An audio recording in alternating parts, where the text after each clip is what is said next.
Well, hello. My name is Bobby Madamanchi. I'm a lecturer at the University of Michigan. I took the CompuCell3D workshop several years as a student, and I like to stay connected with it through kind of helping with this Python module. I teach Python almost full time at University of Michigan, so I have some experience with this. And let me go to the next slide. And I found that CompuCell3D is an environment that allows you to learn very quickly if you don't have a lot of experience. So if you're in that boat, don't stress too much, and we'll see where we're at by the end of the week or 2 weeks. So why learn Python? So Python is, in addition to the reasons listed here, it's an increasingly one of the most commonly used programming languages. And that's because it has the ability, it has modules that it has bits of programming that people have developed that have specialized functionality that have been shared for the broader community to use. CompuCell takes advantage of a lot of these, and we'll introduce a lot of them in module 4. And within the CompuCell3D environment, it allows you to unite biological phenomenon across multiple scales. So you can go all the way down to focusing on reactions and network design, and then or focus on the order of cells or on the order of tissues. And as you can see through the different diagrams there. And then it also has and then Python also provides the ability to analyze the data from the simulation experiments, as well as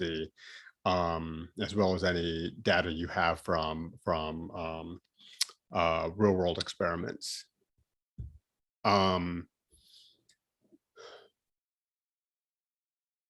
So our goal throughout this workshop, and especially today, is to kind of learn some of the programming concepts that we need in order to build and use models in CompuCell3D. And a lot of that comes from thinking about how to represent complex phenomenon in relatively simple ways. And the team at IU has developed has a lot of expertise in doing this. And so we just want to give you the tools to today's session to be able to kind of access all of those different methods. Bobby, let me interrupt you for just a second. Your screen share is sharing the PowerPoint side, not the presentation. You may need to reshare the presentation. Oh, well, we'll have to go split screen in a second. So I think that okay. All right. Just wanted to make sure it was intentional. Okay. Sorry to interrupt.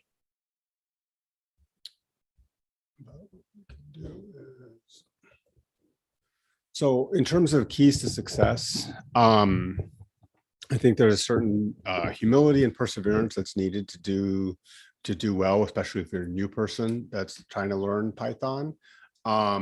It can be kind of clunky. It's not really something that you master immediately, but you can learn enough to accomplish the things that you want to accomplish. And the ways that you do that are by consistently looking up things in Stack Overflow or in the manual or talking to other coders, and then understand that there's not one right answer. And therefore, there's multiple ways to approach things. And so the key focus should be on what you want to do, not what you know how to do in Python. If you focus on what you want to do, you'll be able to find the pieces of code that you need to fill in to make it work. And then the other thing is that perseverance is an important part of this process. You just have to kind of avoid some of the feelings of being overwhelmed or the feelings of panic at not knowing what to do, especially in this workshop setting, and just try to break down the task into a set of smaller, more manageable subtasks, and then find analogous versions, implementations of those subtasks, either in other modules, other models that you're shown this week, or in other Python resources. And then from there, you can kind of, like a puzzle, kind of piece together what you're trying to build in your model.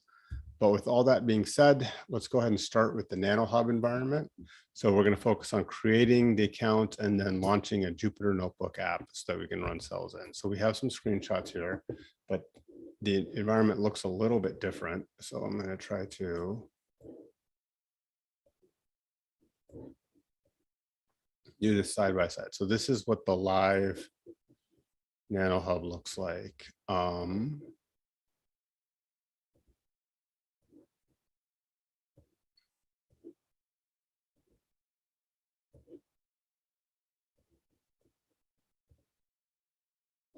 So you're going to want to hit the login button when you go to nanohub.org.home. You can hit login there. And then you'll get into this environment and it'll give you multiple options. So you can sign in with your institution or sign in with Google. If it's your first time, they'll ask you for some biographical information. So I've signed in before, so I'll be able to sign in with Google.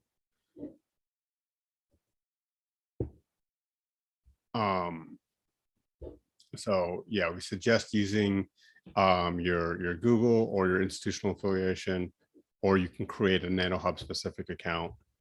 But either way, once you get to this screen, you can either navigate to this URL, or you can just click on Jupyter right here. So that's the same thing, nanohub.org/tool/Jupyter70. You'll see collect there and launch tools there. Click the collect button will add, clicking that collect button will add Jupyter to your favorites, which is why it was available on my screen. So you may have to just navigate to this URL now that I think about it. And then you'll hit launch tool.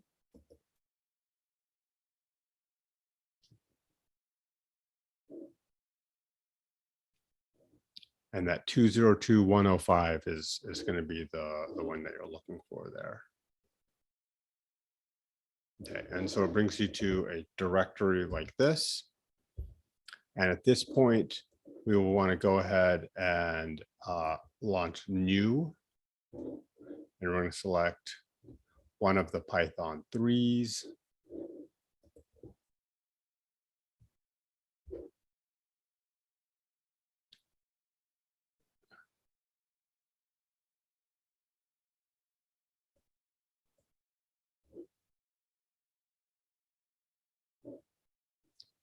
And then, so each one of these cells that has the ability to run code, and you can create additional cells so you can hit Shift Enter to execute a given cell, and you can create additional cells by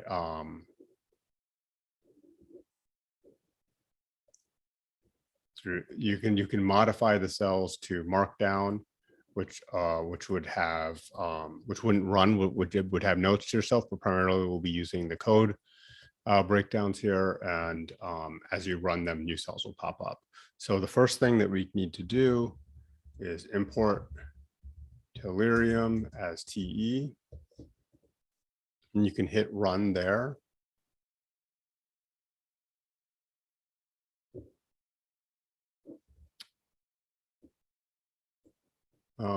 Is there a different Python 3.7 that we, or Python 3 environment that we want to use?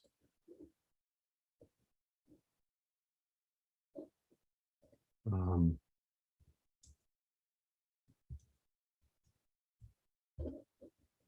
not sure. I don't know that it'll make a huge difference for the stuff today.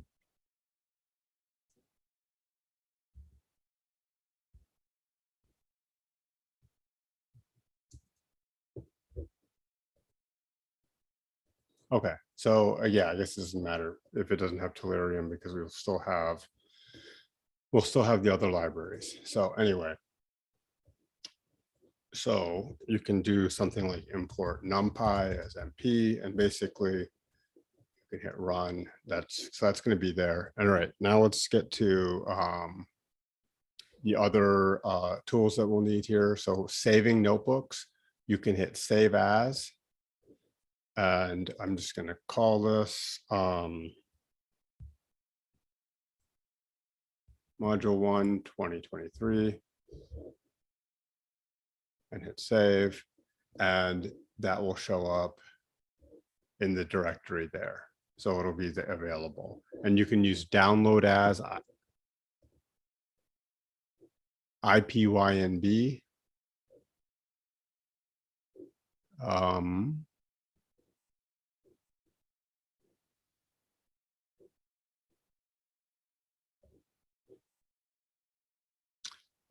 Well, yeah, so download as notebook or IPYNB, and then you'll be able to run what you've done today or in a different day, in a different locally on your computer or on a different kind of server. So the first thing to understand is that in Python, all the basic mathematical operations are built in. And so they're available as, you can use plus to add, you can use minus to subtract, you can use the / to divide, a single asterisk to multiply, and a double asterisk to raise to the exponent of. And so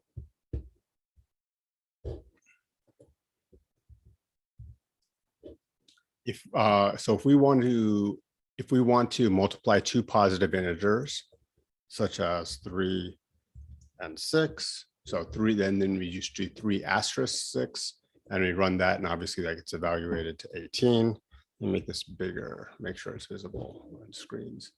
Okay, so 3 asterisk 6 is visible as 18. The spacing doesn't actually matter. So 3 6 or 3 asterisk space 6, that spacing won't matter. So there is some leeway there. So the addition and subtraction also work similarly.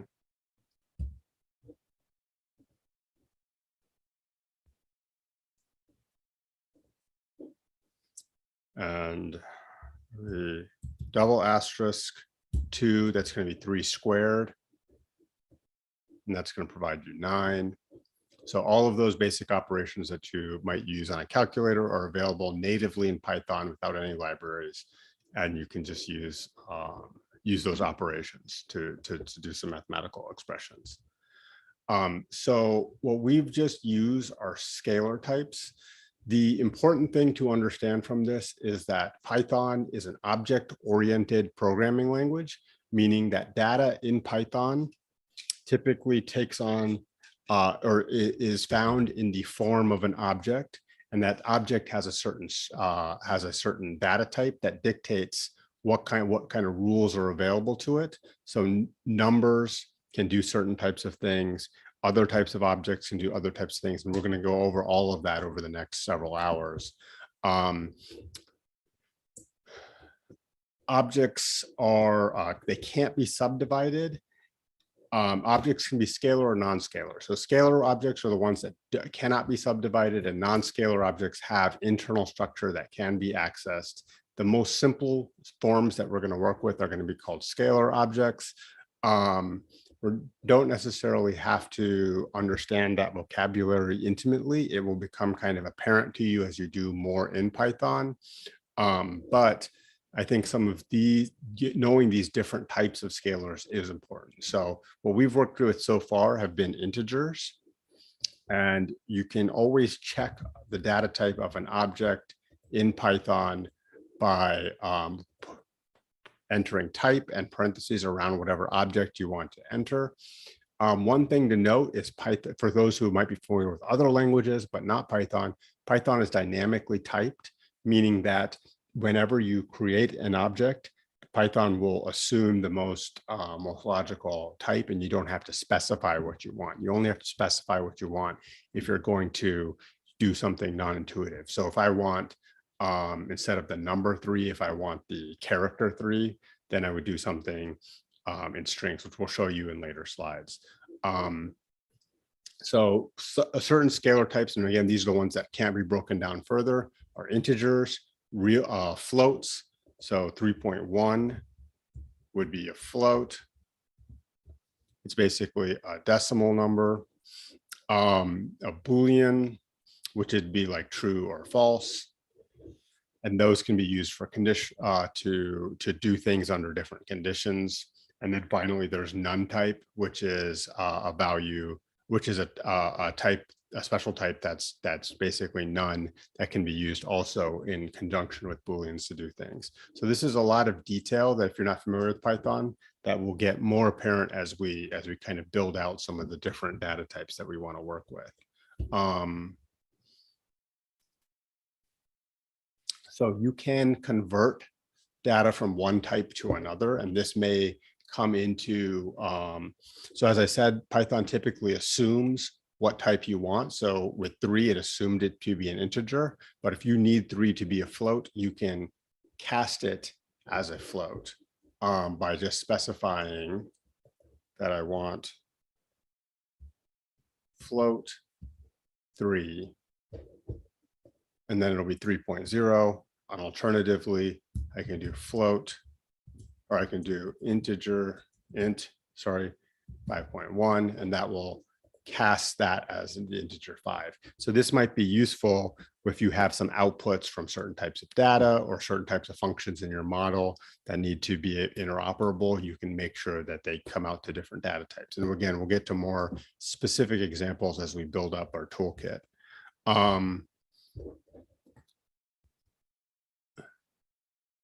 Okay, so expressions. So we're kind of building out some vocabulary here. Expressions in Python are statements. There's just code that combines objects and operators. So an expression typically has a value. So here's an example here where we have 5 squared plus 2 squared, and we have the square root of all of that. So that's an expression, with the objects being 5 and the 5s and the 2s and the 0.5 and the operators existing in between those. So when that gets executed, that expression has a given value, 5.38, right? So we can just enter that in ourselves for practice.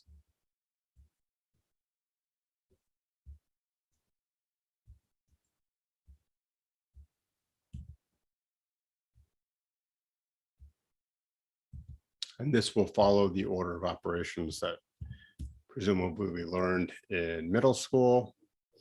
And this expression got executed and has this value. Operators can exist on both integers and floats. And obviously, if you, depending on how you work with them, the end result might be a float or an integer. So if you are adding or subtracting 2 integers, you're going to get an integer. But if if either one is going to be a float, the result's going to be a float. For division, the result is always a float. So 4 divided by 2 is 2.0. So that's a float, even though both of those were integers, and presumably the answer could be expressed in integers. Everything else, if it only includes integers, it'll end up as an integer. But if it includes both integers and floats, it's going to become a float. And again, that's not something you necessarily have to memorize, but just something to keep in mind if something is acting unexpectedly. One other thing that we want to point out is this percent sign, which is called a modulo. And this provides the remainder. So 9 modulo 2 is basically 9 divided by 2, and it provides the remainder of that, which is 1. The other part of that is integer division. So 9 divided by 2 is obviously 4.5. 9 with 2 forward slashes divided by 2 is integer division. And that'll get us 4 because 2 goes into 9 4 full times. And then 9 modulo 2 gets us that remainder. So this is sometimes useful when you're trying to apportion something amongst a group of things. So if you're trying to calculate, which one of your set of cells is going to have something happen to it. Something like this could be useful, but again, it'll make more sense when you see it in context. So I wouldn't worry too much about it if you're not familiar with it now. So again, the order of operations is just like you've probably learned in middle school. Without parentheses, it goes exponent, then multiplication, then division, then addition and subtraction, and it's typically executed left to right as it appears in the expression. One thing to keep in mind is that when we entered this expression,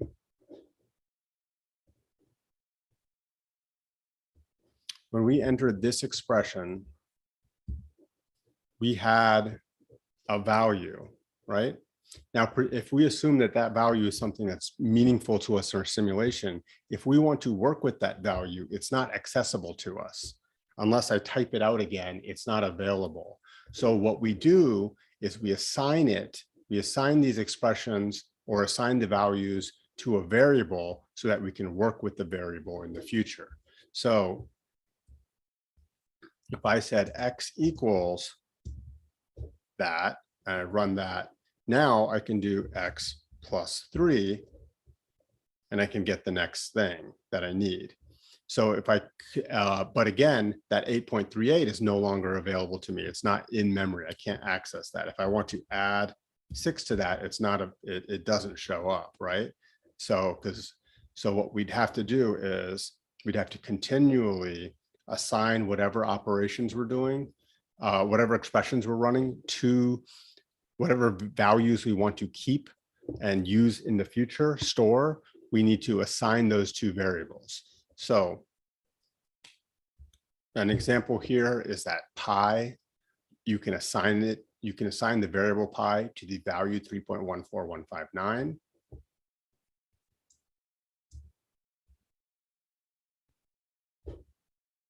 And then everywhere where I need to use that pi value in Python can be used, everywhere I need to use the 3.14159 value in Python, in my model, I can just reference the variable pi instead of having to type it over again.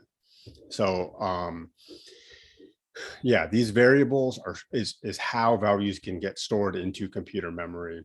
Another way of saying it is that assignment binds a name to a value, and you can retrieve that value whenever we want. Now we have that X from before, even though it was run much earlier, we have access to that there. The other thing to keep in mind here is that this only works, the variable always has to be on the left of the equal sign for assignment to work. If we tried to reverse this, so we have pi equals 3.1459. If we tried to reverse that, 3.14159 equals pi, we're going to get an error here because 3.14159 is what's on the left, and that's a float. And so we can't assign a variable to be equal to float. So it has to be the variable first, and then the value that we want to store there. You can change the values that you want to you have stored. So pi is right now 3.14159. If I decide I don't need that much detail, I can reassign pi to be 3.14. And now pi has been updated to the new value. Similarly, in this example, so pi is 3.14, and then we have the radius maybe of some tissue is equal to 2.2. And then we have the area of some tissue is equal to pi times radius squared. So the value of area is 15.197. And then if we want to update radius as our cells grow,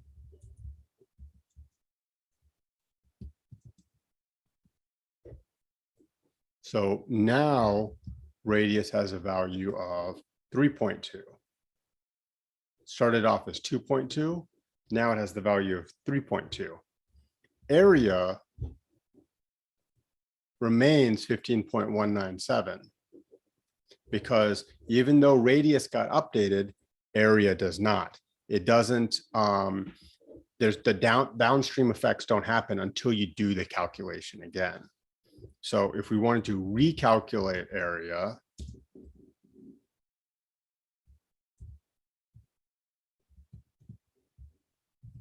pi times radius squared.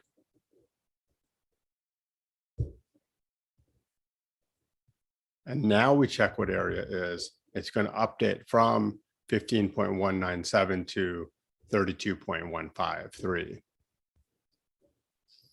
So again, changing one part of a formula doesn't change the output of that formula until you rerun those calculations. So the order that things appear on the screen matters in Python, and the order that statements get executed matters in Python. Okay, so we've talked about integers and we've talked about floats. Another useful type of information is alphanumerical characters, and those are often stored in the data type called strings. So strings also can be assigned through variables. So, and their strings are enclosed by quotation marks. It can be either single quotes or double quotes. You just have to be consistent. So you could create a variable called hi, and then that could store the string hello there. So it can use spaces. It can have numbers. And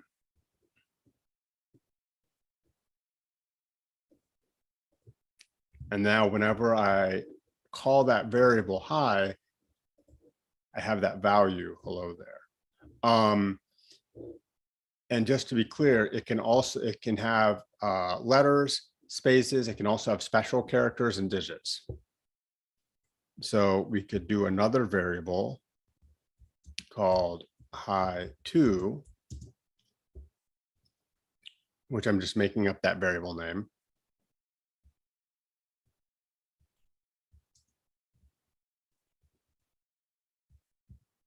And it's going to say, hello there, you too.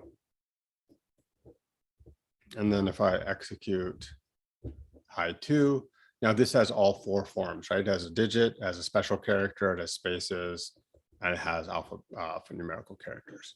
But anyway, you can also, so you can store basically text data in the form of strings, and you can concatenate strings. You can attach them together.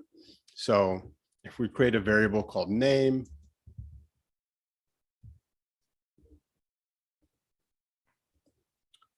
we can set up a new variable that consists of existing variables, hi plus name. So we can see that greet is hello there, Anna. Now, notice there's no space between Anna and hello there. So you actually, for the greeting to work, you actually need to also include the space.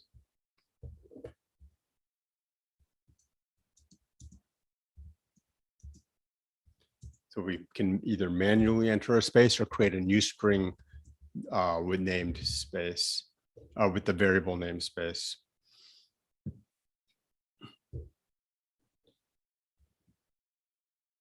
And now when we access the variable greeting, it says, hello there, Anna. You can also do some operations on a string as defined in the Python docs. So let's just do this example and show you what it looks like.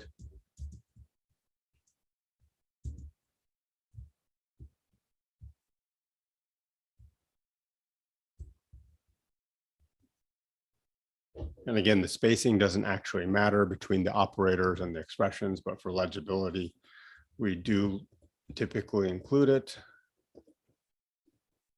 So now when we call the variable silly, it has concatenated name 3 times, or that, yeah, it has multiplied name 3 times, concatenated it there, and then added it to the main string.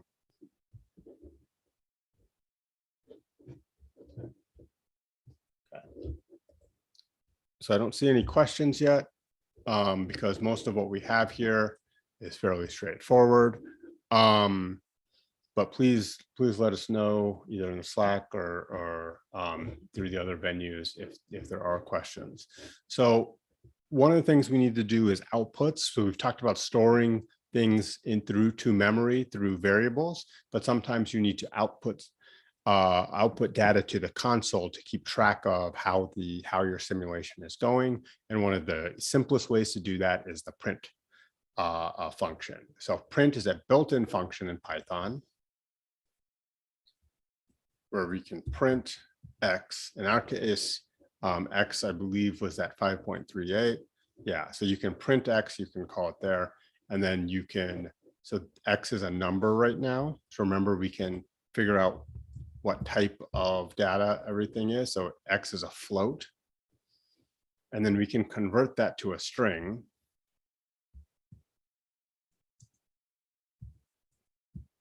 So str is a function that will, or str will take whatever input is provided here and convert that into a string. And then we happen to name this variable x underscore str to mean that it's the string of X, but this doesn't actually have to be X. This could be called zebra. This could be called anything. The variable names are completely arbitrary and can be defined by you.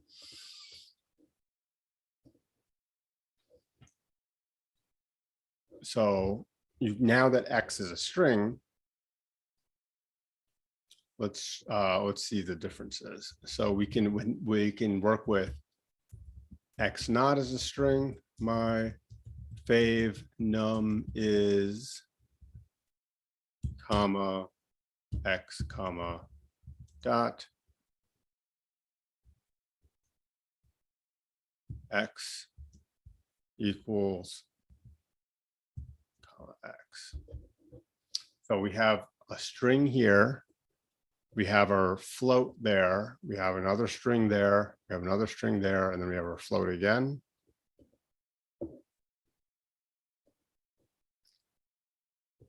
So that's what that looks like. And then if we use X underscore str,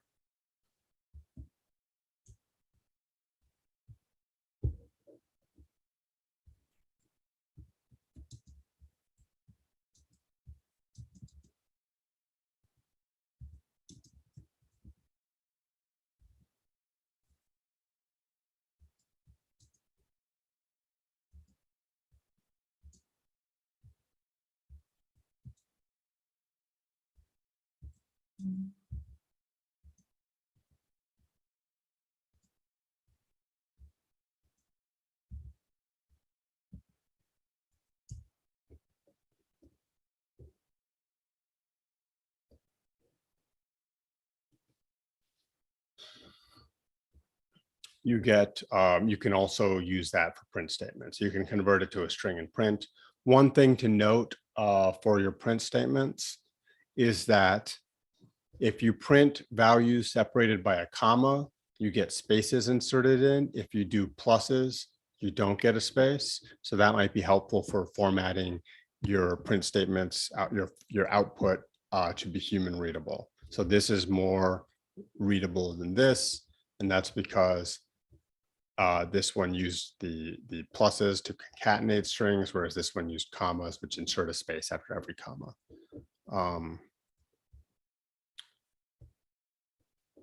So we've talked about assigning values to variables using a single equal sign, but there are other operations that you can do that can compare variables that exist. So you can do greater than or equal to, less than or equal to, and then you can do equalities and inequalities. So equalities and inequalities are tests that will set up the ability to do some action if under certain conditions. So if this equality is met, then some other action will occur in your model. And if this inequality isn't met, then some other action will occur in your model, because these will all evaluate to a Boolean. They'll all come out as true or false. So we have X. And then if we create Y is equal to 7. So we can do X greater than Y. And that's going to come out to be false, because 5.38 is not greater than Y. So when we run this command, we get the statement false. Similarly, we can do X greater than or equal to Y. And once again, this is false. If we flip it, we can do Y greater than or equal to X, and then that generates true. We can also do X as less than Y, and that will evaluate to true. We can also do a test X equals Y.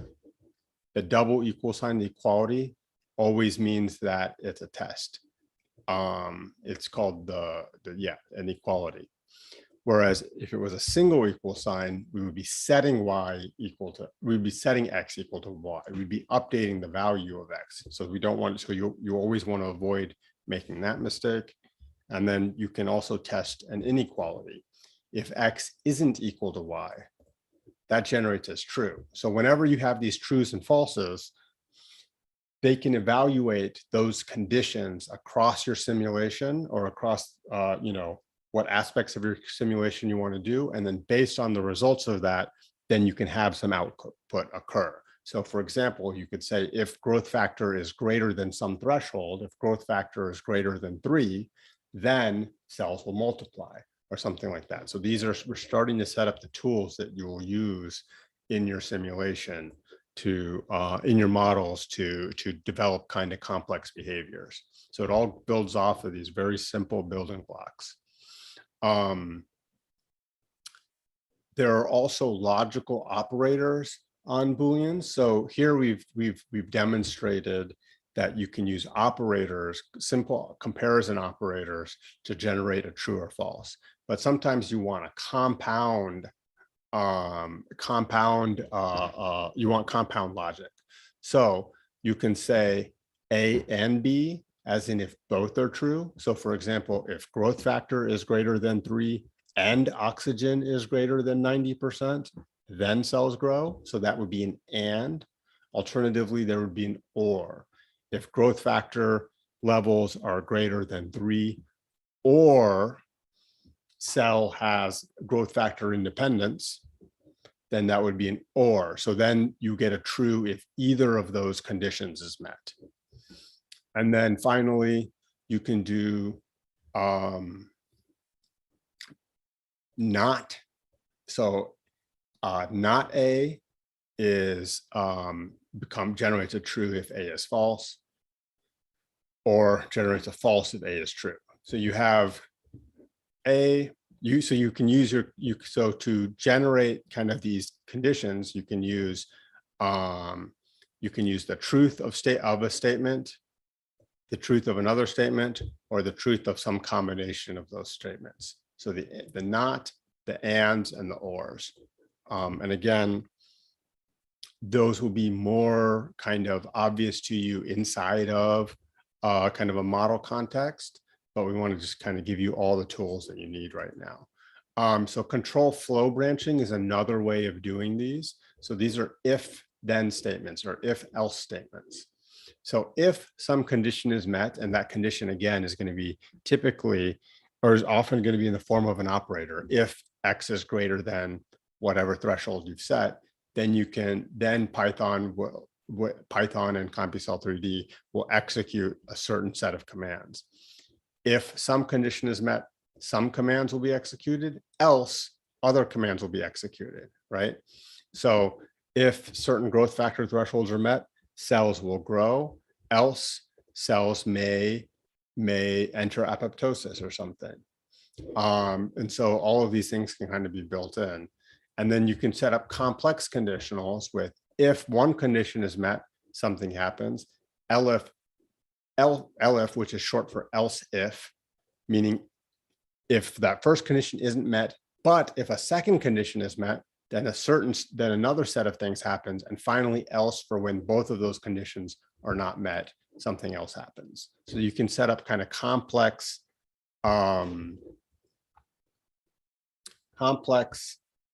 scenarios in the model that that can respond to these different sets of conditionals.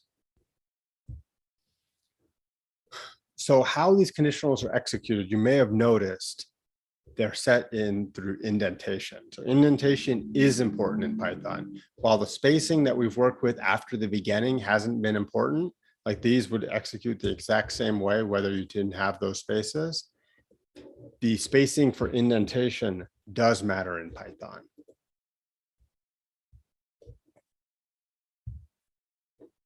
So here's an example. If X is equal to Y, then this block executes. So then it prints X and Y are equal. And then and so this is nested, meaning if Y is not equal to 0, it prints therefore X divided by Y is, and then it divides X by Y. If X is equal to Y and Y is 0, just this statement will print, but the rest of this won't print. But if X is not equal to Y, then it will check to see else if X is less than Y. If X is less than Y, it'll print X is smaller. And then the final else is if all of these conditions haven't been met. So if X is not equal to Y and X is not less than Y, it will print Y is smaller. And then finally, this statement, thanks, will execute regardless of which one of these which one of these branches has been executed in a given situation, because it's printed outside, because it's not indented. So that means it gets printed anyway. It's not part of this conditional block. Only the things that have been indented fall under these conditions.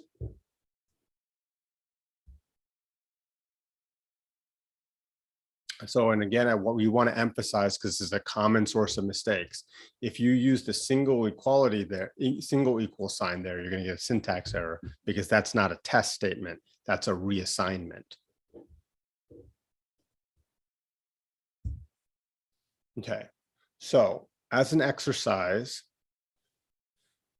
determine if a number is even or odd. So let's choose a number. Let's choose the number. Let's use the number 7. Let's use Z as the variable, Z equals 7. And then go ahead and write, using kind of the tools that we've demonstrated before, write a block of code that will determine whether the number is even or odd, and then print out a message saying this number was even or this number was odd. And then if you are able, you can also incorporate the extras where that if the number is a multiple of 4, it'll print out an additional message or print out a different message altogether. And then you can also have it make 2 numbers, one number to check called num and one number to divide by called check. And if check divides evenly into num, tell that to the user. If not, print a different message. So it's 10:47. Let's take till 10:53 to try these, and then we'll kind of go over some solutions. And then at this time, you know, if anyone has any questions or needs to get caught up, they can definitely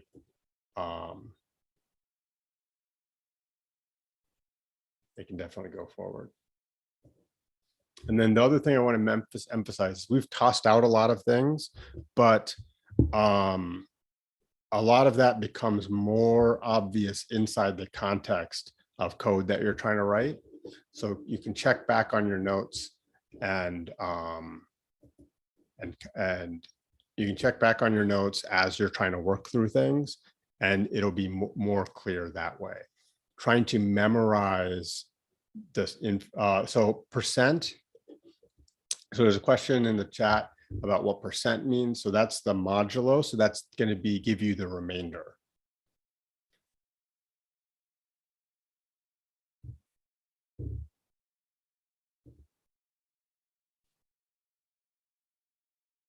All right, actually, let's do 10 minutes for this one. Let's go from 10:48 to 10:58.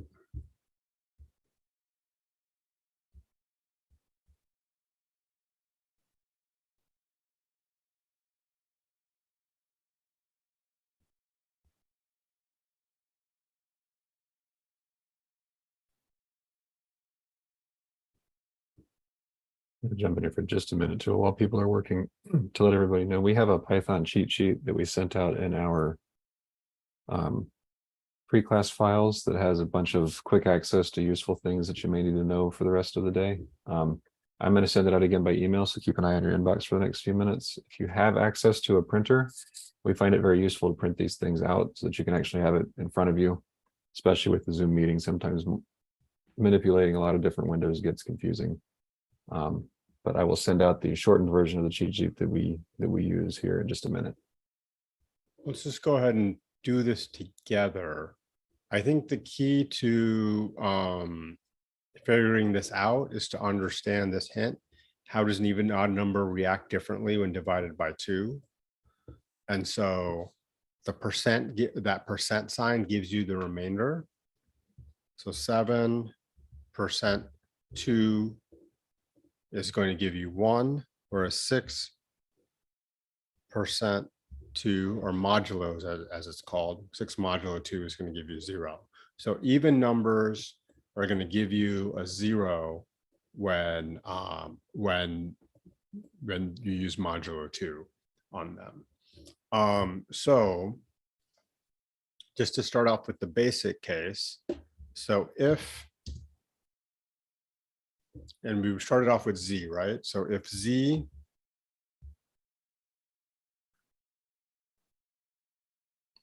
modulo 2, you have to use both equal sign, you have to use a double equal sign to get an equality, equals 0, then use a colon, and then the indentation works automatically for you.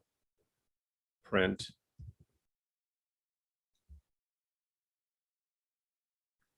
z is an even number. So now at this point, you have to back out of there because you want to do the other situation. You can then do if z% 2 equals 1, but you can also just do else, because it's either going to be 0 or it's going to be 1. So you can just do else, print z comma is an odd number. So we can run this because z is 7 in memory. If we run this, it prints 7 is an odd number. So if we update, we can test it out on 14. Z equals 14. 14 is an even number. Okay. Any questions about that? Now, if we want to complicate this by adding a different message if the number is a multiple of 4, there's a couple places we could do this. One, we could do this because if it's a multiple of 4, it's automatically going to be even. So one way to do this is print it's an even number, and then do another conditional if z modulo 4 equals 0. Print z is divisible by 4. So still works for 14 as an if it's an even number that's not divisible by 4.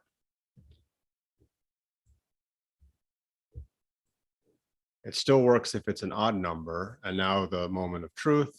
Will this work for 8? 8 is an even number, 8 is divisible by 4. Now, if you just wanted to say divisible by 4, not even number, you can change the order of these.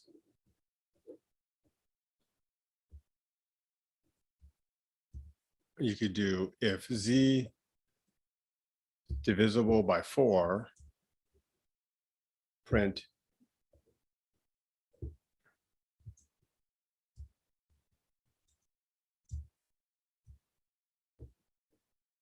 and then you could change this to elif.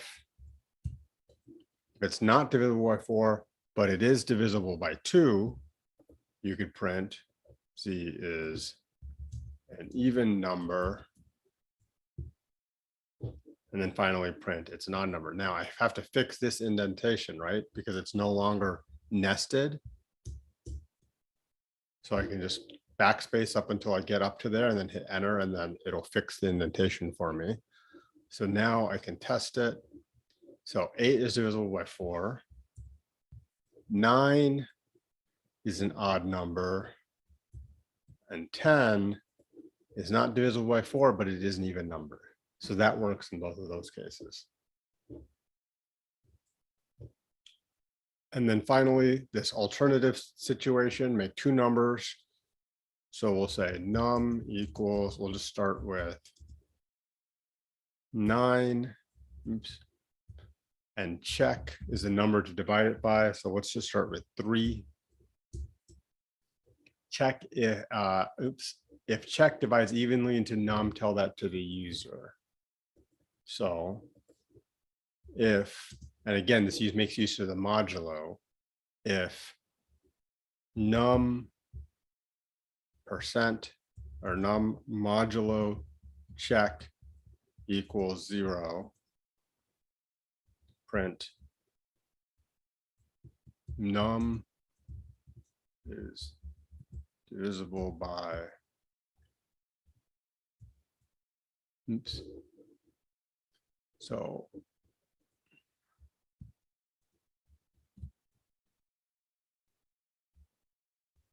and then I just do an else.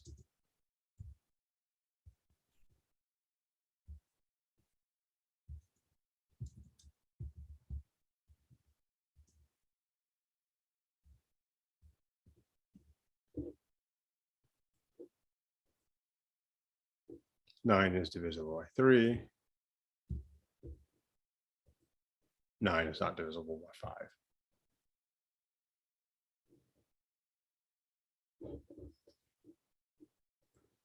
Okay, so we've talked about one type of control. So actually, yeah, let's also just point out what it looks like when there's not, when the indentation isn't correct. So you get an indentation or expected an indentation block in line 7, 1, 2, 3, 4, 5, 6, and 7, and it's not indented. You can also make mistakes with incorrect indentation. Oops. So in this environment, it just highlights it in red that it's not aligned at the right level.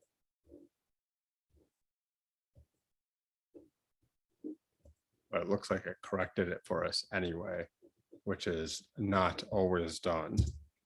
Depending on the environment, it have different levels of strictness. Okay. So we've talked about, we've demonstrated some control based on conditions now. And these are conditions that are evaluated, often conditions that meet some threshold, but sometimes you may want to do something until a condition is met. And this is the best way to express this is through while loops. So while some condition is not met, or while some condition is met, while some condition is met, you execute some expressions inside of a conditional block. And then once it's no longer true, the block ends. It repeats until the condition is false. It continues to check the condition after running through the whole block. So let's do an example with a while loop here. So we can start with n equals 0. and then we do type in while. Notice that if is in green bold, else is in green bold, and while is in green bold. That bold green indicates that it's kind of a reserved word in Python, meaning that you can't name any variables that, because that would mess up Python. So it's cluing you into what's going to be used as part of the structure of the code you're writing. Well, n is less than 5. We're going to print n. And then we're going to update the value of n. N is equal to n plus 1.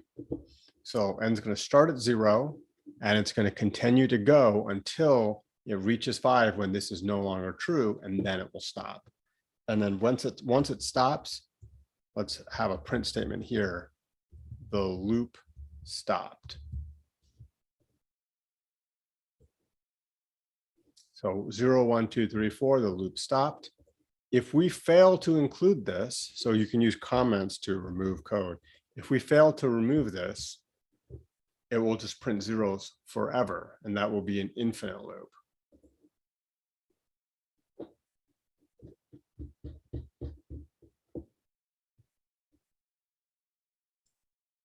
Because there's no way for this block to end. It's going to continually print zeros until the loop goes forward. Similarly, if we did n minus 1, if we moved away from our condition, so n is 0, if we continually subtract 1, it's going to get progressively lower.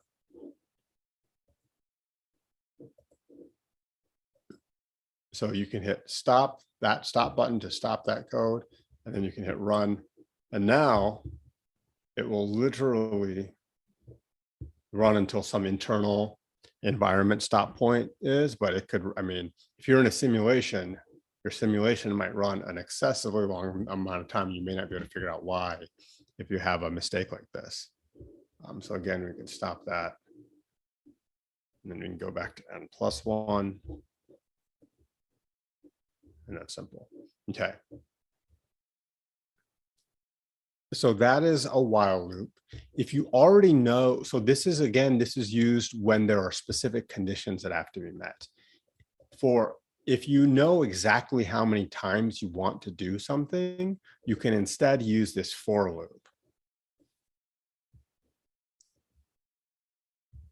For n in range 5, meaning range just is a built-in function in Python that starts at 0 and goes to whatever number that is there exclusive. So it doesn't include the actual number. And then, so this will just print 0, 1, 2, 3, 4, and it stopped immediately. So if you know exactly how many times you want to do something or what units you want to do it to, you can use for loops. But if you are waiting for some threshold to be met, and it kind of depends on your simulation conditions, whether or not that threshold gets met, you can use a while loop. And again, these are kind of abstract now, but they'll be a lot clearer as we kind of build towards more realistic looking things, more intuitive looking things. So for for loops, which we just introduced here, you can do a for loop over a range of some number. So it's going to start at 0 and it's going to continue up until it reaches the number before what's in there. So Python is often exclusive. It's not inclusive to what's in there.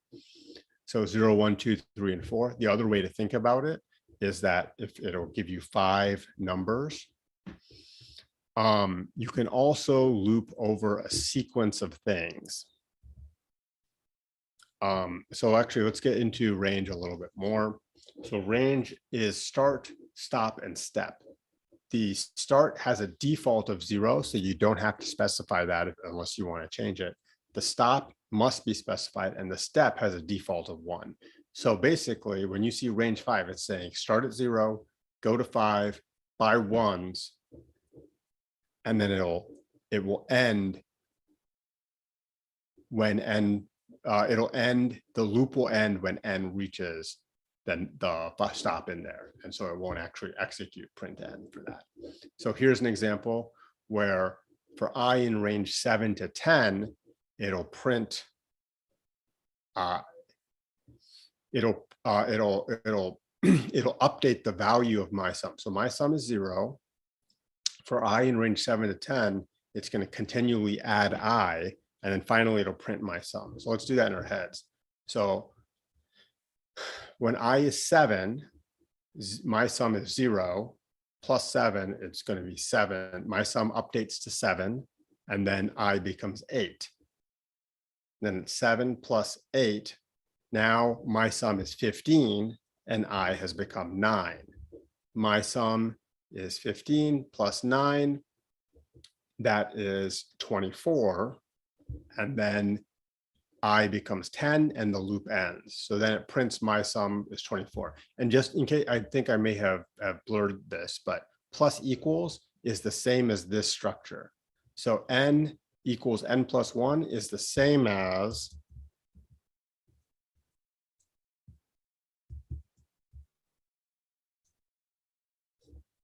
plus equals 1, which is what we have there. So my sum plus equals I equals is the same as my sum equals my sum plus I.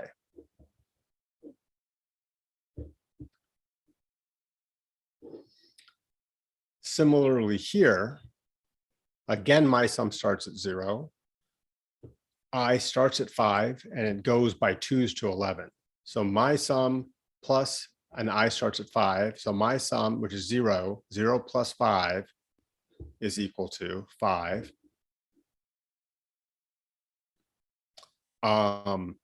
I updates to 7 because it's going by 2s. 5 plus equals 7 means 5 equals 5 plus 7, which is 12. My sum is now 12. I goes to 9. My sum is now 12 plus 12 equals 12 plus 9. So my sum goes to 21. And I goes to 11 and the loop ends. So when you print this out, it comes out to 21.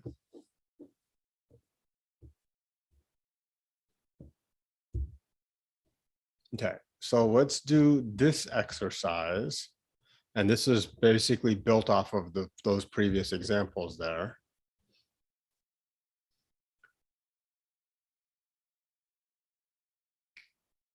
We have a question in the chat from Stephen.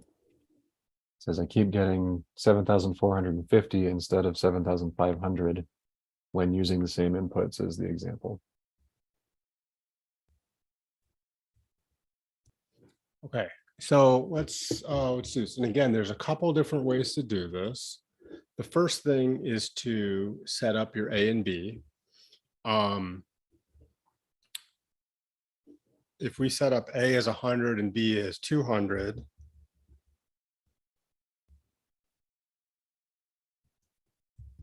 that'll be our ideal test case, or that'll be our eventual test case. But for now, let's start with something much simpler that we can keep track of in our head.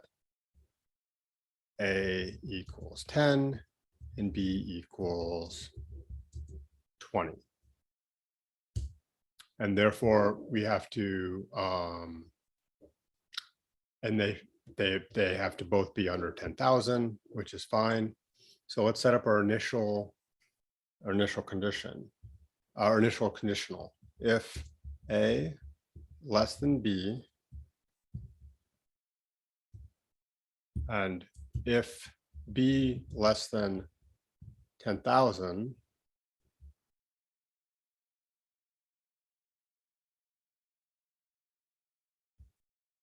this could also be written as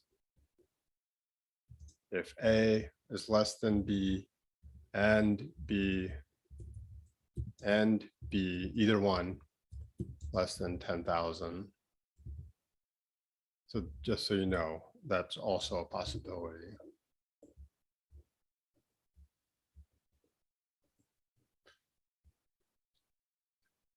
Then we have to add up all of our odd integers, right?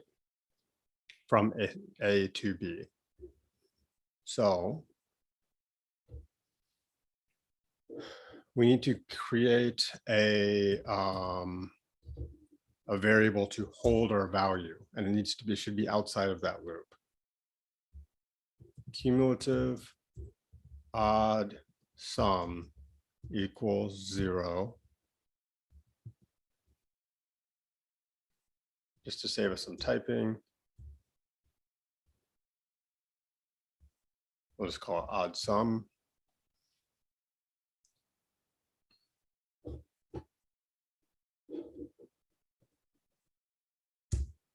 Now from here, we need to iterate between A and B. So we can set a new variable.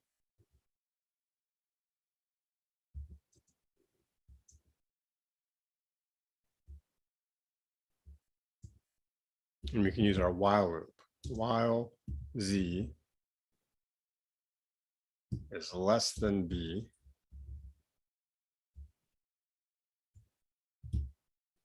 so while that's happening, we need to check if it's odd, and then we need to update the sum if it is odd, and then we need to increment or increase the value of Z. So checking that it's odd is something we've done before with modulo 2.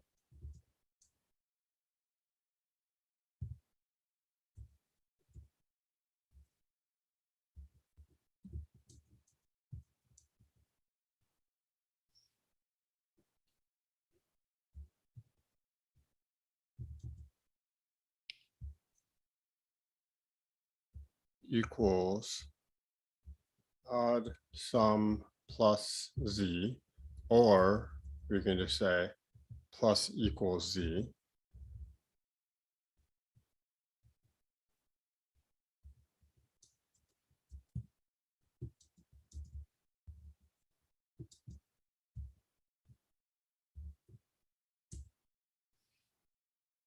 And then we need to increase the amount that Z is so that it eventually, the loop will end.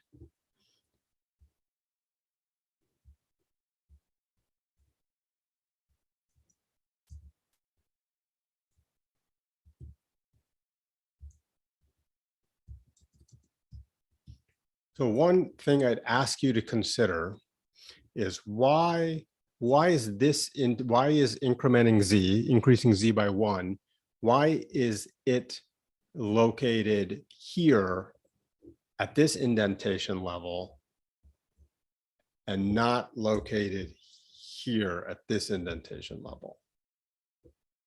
So that's something I'd want you to consider. And the answer is that if it's here,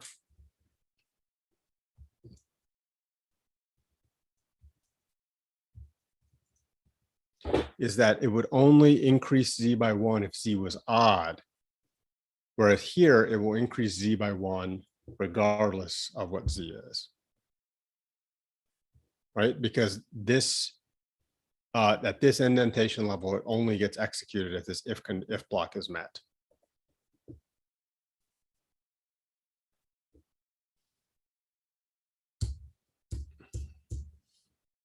And then at the end of all of this, so this while block will end when Z reaches B.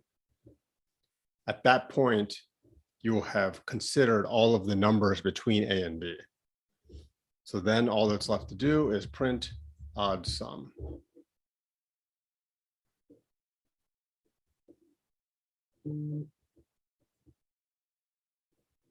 So it comes out to 75. And then if we go ahead and update this to 100 and 200 and run it, they get 7,500. So that's doing it with a while loop. The other alternative is to do it with a range. So I'll just put that here. So how would we do this with a range? So it would be 4Z. Well, okay, so this is with, so we'll do the whole thing.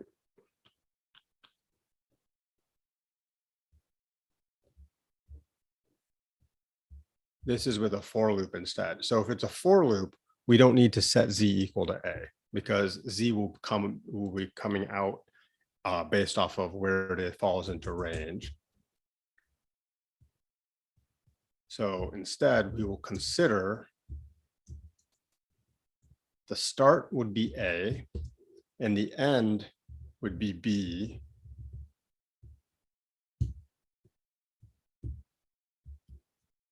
Would be B. So because we want, well, actually, we want to consider A through B inclusively. So for it to be inclusive, then we have to do B plus 1 so that B will also get considered. And then we don't need to increment Z in this case because the for loop already increments Z.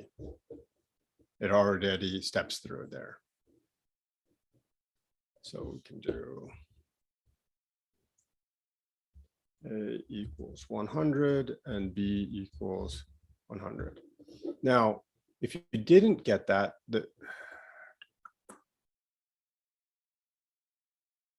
oh yeah, A is equal.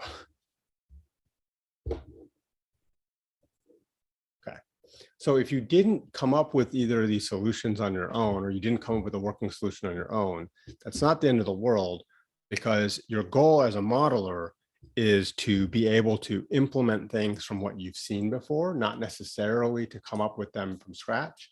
Your real skill is going to be bringing your biological knowledge and expertise. So you just have to be patient with the process.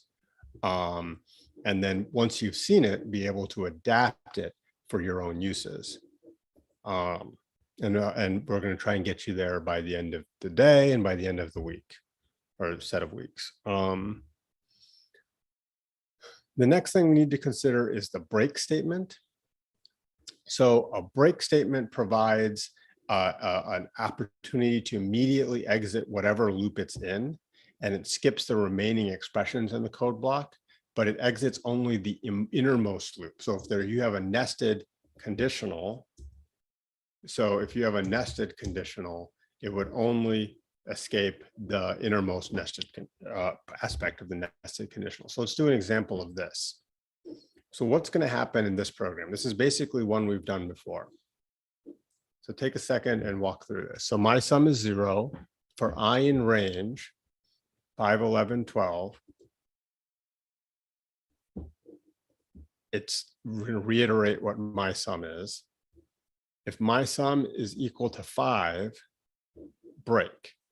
Otherwise, my sum plus equals 1. So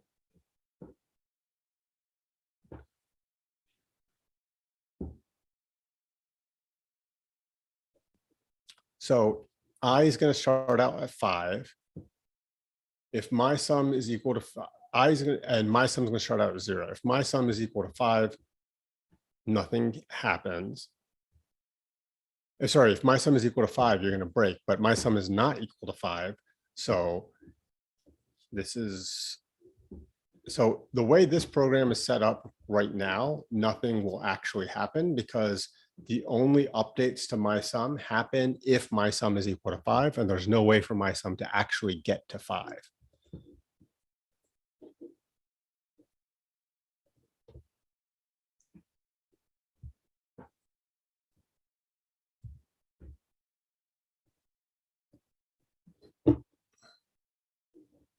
So what we should do is fix this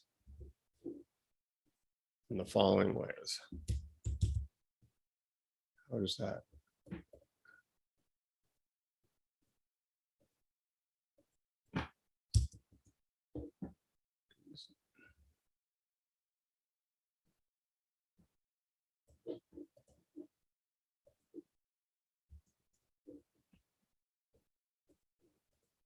Okay. I will just enter the code in here. Okay. So if my sum equals 0 for I in range 5 to 11 by 2s,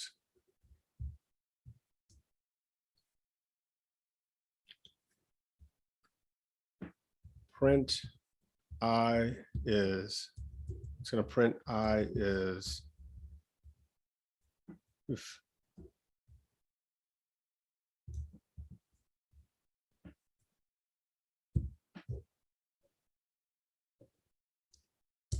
And then if my sum becomes equal to 5, we're going to break.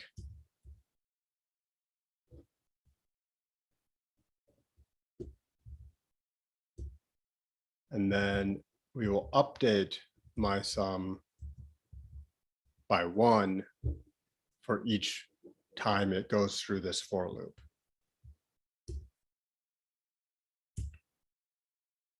And then let's print my sum.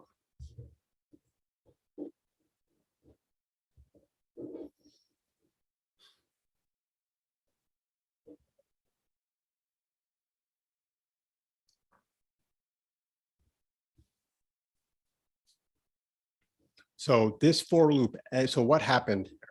So I was 5, and then my sum became 1.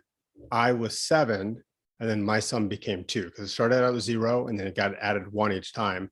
And then I became 9, and my sum was 3. And then we printed my sum, not because this break was ever hit, but because we ran out of i's to step through in this 5 to 11 by 2. But what if we change this to 71? What would happen then? Then obviously there's more times to go through it, and my sum will continue to increase, and eventually it'll reach 5. So let's see what happens in that instance. So my sum is 0.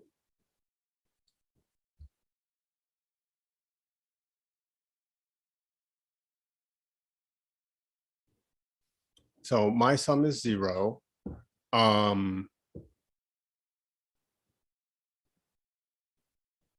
I is 5, and my sum increments by 1. So my sum becomes 1.